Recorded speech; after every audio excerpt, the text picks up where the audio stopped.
Bismillahirrahmanirrahim. Assalamualaikum warahmatullahi wabarakatuh. Yang terhormat Ibu dosen pengampu mata kuliah Etika dan Profesi BK, Ibu Syari Fitrah MPD. Perkenalkan, nama saya Puji Aprilani dari kelompok 4.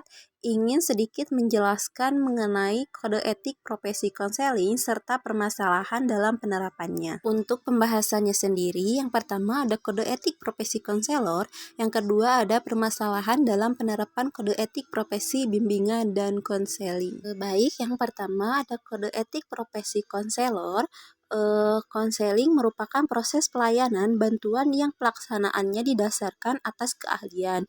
Dengan demikian dapat dipahami bahwa konseling tidak bisa dilaksanakan secara asal-asalan, namun harus ada keterampilan khusus yang dimiliki konselor.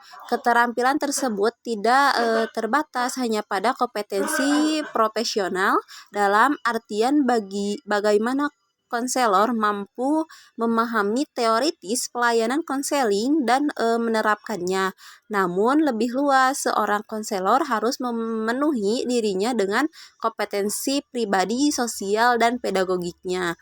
Berdasarkan karakteristik seperti yang telah dikemukakan di atas, maka setiap praktisi bimbingan dan konseling dalam dapat melaksanakan tugasnya harus diiringi etika-etika khusus. Etika dalam proses konseling disusun dalam bentuk kode etik profesi sehingga mudah dipahami, dihayati, dan dilaksanakan oleh konselor. Menurut Sunario 2011, kode etik profesi adalah regulasi dan norma perilaku profesional yang harus diindahkan oleh setiap anggota profesi dalam menjalankan tugas profesi dan dalam kehidupannya di dalam masyarakat. Dan menurut Abgin 2006 mengemukakan bahwa kekuatan dan eksistensi suatu profesi muncul dari kepercayaan publik. Etika konseling harus melibatkan kesadaran dan komitmen untuk memelihara pentingnya tanggung jawab melindungi kepercayaan klien. Adapun tujuan kode etik, yang pertama menjunjung tinggi martabat profesi, yang kedua melindungi masyarakat dari perbuatan malpraktik, yang ketiga meningkatkan mutu profesi, yang kelima menjaga standar mutu dan status profesi, dan penangkapan ikatan antara tenaga profesi dan profesi yang disandangnya. Terus ada kode etik bimbingan dan konseling di Indonesia sebagaimana disusun oleh Abgin 2026. Yang pertama ada kualifikasi bahwa konselor wajib memiliki nilai, sikap, keterampilan, pengetahuan, dan wawasan dan bidang bimbingan dan konseling, memperoleh pengakuan atas kemampuan dan kewenangan sebagai konselor. Yang kedua ada informasi atau penyimpanan dan penggunaan informasi diberikan kepada konselor yang berwenang menggunakan dan menafsirkan hasilnya. Selanjutnya ada riset, menjaga prinsip-prinsip, sasaran riset, serta kerahasiaan. Tentu saja sebagai konselor harus menjaga kerahasiaannya pribadi. Yang ketiga ada proses pada pelayanan, hubungan dalam pembinaan pada pelayanan, hubungan dengan klien. Yang selanjutnya ada konsultasi dan hubungan dengan rekan sejawat atau ahli lain. Pentingnya berkomunikasi dengan sesama rekan sejawat. Selanjutnya ada hubungan kelembagaan, memuat mengenai aturan pelaksanaan layanan konseling yang berhubungan dengan kelembagaan. Selanjutnya ada praktik mandiri dan laporan kepada pihak lain. Konselor praktik mandiri menyangkut aturan dalam melaksanakan konseling secara privat atau laporan kepada pihak lain. Yang ketujuh ada ketaatan kepada profesi, pelaksanaan hak dan kewajiban, serta pelanggaran terhadap kode etik. Untuk selanjutnya, menurut Uman Suherman 2027 menegaskan bahwa seorang konselor hendaknya menunjukkan sikap dan perilaku sebagai berikut. Yang pertama, berusaha menciptakan suasana dan hubungan konseling yang kondusif. Yang kedua, berusaha menjaga sikap objektif terhadap klien.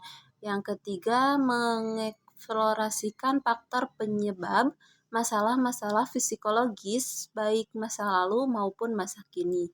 Yang keempat, menentukan kerangka rujukan atau perangkat kognitif terhadap kesulitan klien dengan cara yang dapat dimengerti oleh klien. Yang kelima, konseling memiliki strategi untuk mengubah kembali perilaku salah sesuai keyakinan rasional, gangguan emosi, dan menyalahkan diri sendiri. Yang keenam, mempertahankan transfer pemahaman tentang perilaku baru yang diperlukan klien dalam kehidupan sehari-hari. Yang selanjutnya menjadi model atau contoh sosok yang memiliki sikap sehat dan normal. Yang kedelapan, menyadari kesalahan yang pernah dibuat dan resiko yang dihadapi. Yang kesembilan, dapat dipercaya dan mampu menjaga kerahasiaan. Yang kesepuluh, memiliki orientasi diri yang selalu berkembang dan ikhlas dalam menjalankan profesinya. Nah, berdasarkan pemaparan di atas, maka dapat dipahami bahwa seorang konselor tidak hanya dianut secara teknis, menguasai keseluruhan aspek teoritis dan praktis bimbingan dan konseling, namun juga harus memiliki segenap aspek kepribadian yang positif.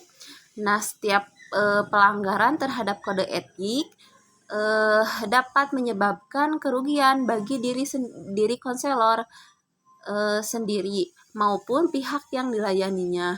Bahkan Agin menegaskan bahwa setiap pelanggaran terhadap kode etik akan mendapatkan sanksi berdasarkan ketentuan yang ditetapkan oleh Asosiasi Bimbingan dan Konseling Indonesia. Adapun permasalahan dalam penerapan kode etik profesi bimbingan dan konseling.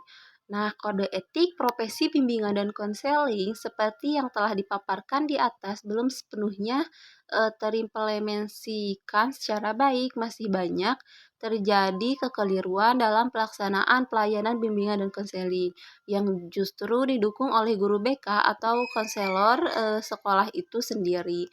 Seperti penelitian yang dilakukan Suhertina 2010. Menurut Yusri 2012, untuk memenuhi standar kualifikasi tenaga pendidik telah dilakukan beberapa upaya seperti dengan pengembangan diri melalui pendidikan akademis dan profesi serta melakukan ujian kompetensi guru atau UKG. Pada kenyataannya hasil UKG baru mencapai hasil rata-rata 4,5. Melihat realita itu, Yusri 2012 mengajukan pertanyaan. Pertanyaannya sendiri, apakah guru bimbingan dan konseling dan konselor telah melakukan studi kebutuhan untuk menyusun program BK di sekolah? Begitu. Berdasarkan penjelasan di atas terkait dengan permasalahan dalam penerapan kode etik, penulis pendapat merumuskan sumber permasalahan antara lain ada dua. Yang pertama, pelaksanaan layanan bimbingan dan konseling yang kurang memiliki kompetensi.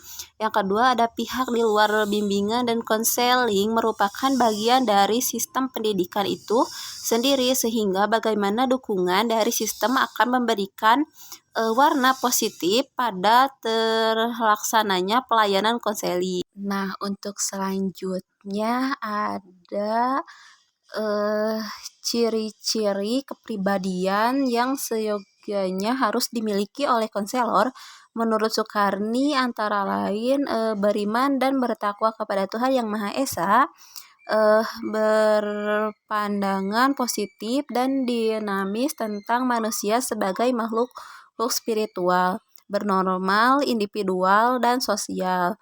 Yang ketiga, menghargai harkat dan martabat manusia dan hak asasinya serta sikap demokratis, menampilkan nilai norma dan moral yang berlaku dan berhak memulai, menampilkan inteligensitas dan stabilitas kepribadian dan kematangan emosionalnya, cerdas, kreatif, mandiri dari penerapan menarik. Nah, jadi agar kepribadian yang lebih dibuat dapat terlaksana dengan baik, maka harus disertai pengawasan terhadap kebijakan tersebut beserta sanksi tegas bagi pelangganannya. Coba kita sejenak merujukan kepada kode etik kedokteran, di mana tidak ada keringanan bagi mereka yang melanggar aturan tersebut karena menyangkut keselamatan manusia. Mungkin sekian dari kelompok 4.